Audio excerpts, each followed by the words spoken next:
photo নিজনক এই বসন্ত কুমাৰ গোস্বামীক সুধিব বিচাৰিছো যে অসমীয়া কোন আপুনি কওক আপুনি উত্তৰ দিয়ক আৰু উত্তৰ যদি দিব নোৱাৰে এনেকুৱা ফটোৰ কথা আমি নকব এনেকুৱা ফটোৰ কথা নকব আমি মা ভনী হৰুৱাইছো হা আমি হৰুৱাইছো আমি জানো সভাৰ যিজন বৰ্তমান সভাপতি বসন্ত কুমাৰ গোস্বামী এইজনৰ সঁচাতত ক'বলৈ গ'লে অকণমান মূৰৰ গণ্ডগোল হৈছে মেণ্টেল হৈছে অলপ কাৰণ আমি দেখিবলৈ পালো তেওঁ মিয়াসকলক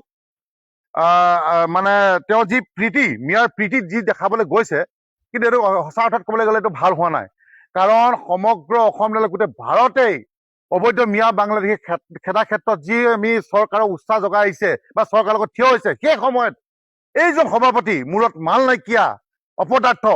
এইজনে কি কৈছে যে মিয়াহে অসমখন ৰক্ষা কৰি আছে আৰু আমি দেখিবলৈ পালো যে শিৱসাগৰ কিবা যোৰহাটতো বোলে অসমীয়াত বোলে কম নম্বৰ পায়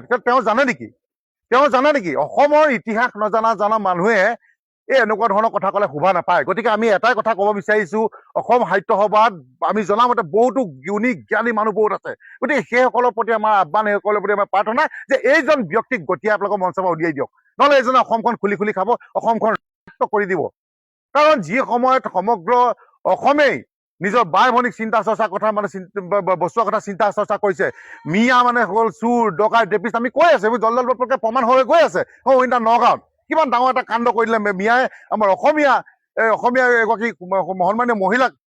পুনৰ চেনৰ পৰা আদি কৰি পইচা চইচা চব লুটি লৈ গ'ল গতিকে এই অকল মিয়া পক্ষত আকৌ তেওঁ থিয় দিছে তেওঁ লাজ লগা নাই তেওঁ চৰম লগা নাই গতিকে এনেকুৱা মানুহৰ ওপৰত আমি বিহিত ব্যৱস্থা ল'ব অসম চৰকাৰ তথা সন্মানীয় মুখ্যমন্ত্ৰী ডাঙৰীয়াক আমি অনুৰোধ জনাইছো কাৰণ এনেকুৱা মানুহ থাকিলে অসমখন কাল হ'ব আৰু এই যি আমাৰ সাহিত্য সভাৰ কথা কৈছো তেওঁলোকে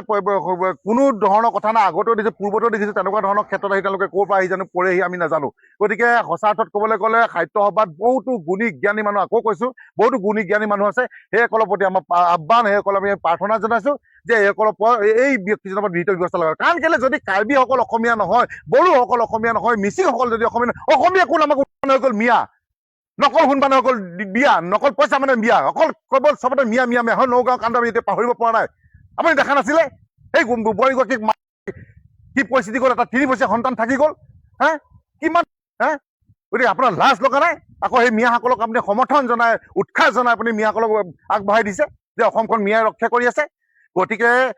অসম সাহিত্য সভাৰ প্ৰতি আমাৰ বহুত স্বাভিমান আছে আত্মসন্মান তেওঁলোকে থকা এটা সংস্থা গতিকে আমি এটাই কথা ক'ব বিচাৰিছো অসম সাহিত্য সভাক যে আপোনালোকে সঁচাকৈ অৰ্থত ক'বলৈ বহুত